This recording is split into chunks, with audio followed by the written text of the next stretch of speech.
የሰው ኃይል እልቂት የሚያስከትል መሆኑን የሚያሳይ ነው። እውነት ለመናገር ይሄንን ሁሉም ማየት በተለይ ወደፊት መሪዎች ማየት ያለባቸው ይመስለኛል። ስሜቴ በጣም ተደብላልቋል።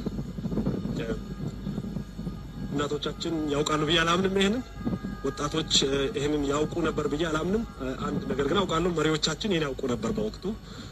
ይሄ ሁሉ ማሽነሪዎች ከሰው ጋር እየመጡ እዚህ እንደሚቀሩ ይታወቅ ነበር ማለት ነው።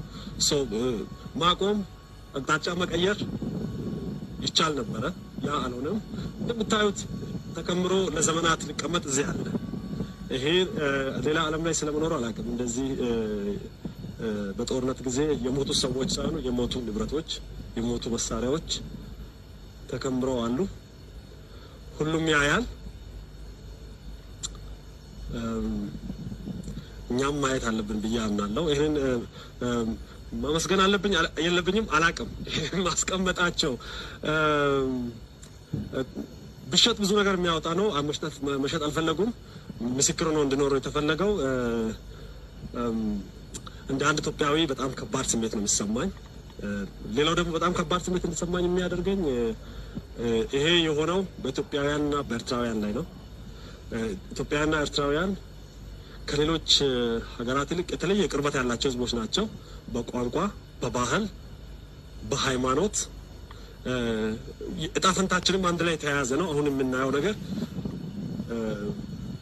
መሆን የማይገባ ነገር ሆኗል። ይሄንን ማለፍ መቻላችን አንዱ አስገራሚ ነገር ሆኗል። በተለይ መሪዎች ይሄን ሁሉ ቁስል ትተው ነው ወደ እርቅ የተሻገሩት። ተመሳሳይ ስህተት ከዚህ ያልተማረን መሆናችን ደግሞ የሚያሳይ ባድመ ላይ ተደግሟል በመሪዎቻችን።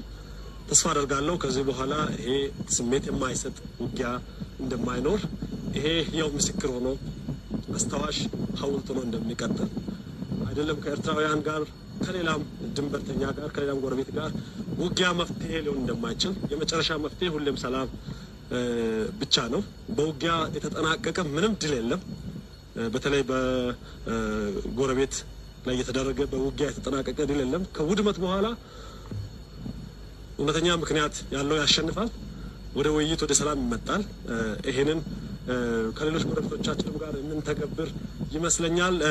በጥሪ ማቅረብ ፈልጋለሁ። ሁሉም ኢትዮጵያዊ ወጣት አባቶቻችን፣ አያቶቻችን ያለፉበትን መንገድ፣ መሪዎቻችን ያለፉበትን መንገድ ማወቅ፣ ኤርትራውያን ደግሞ የከፈሉትን መስዋዕትነት ማወቅ፣ ያለፈን ታሪክ ማወቅ፣ ያለፈን ቁስል ማወቅ፣ ያለፈን ህመም ማወቅ ምናልባት ወደፊት ለምናደርገው መሰረት ሊሆን ይችላል። እዛ ደውል እንኳን እዛ ላይ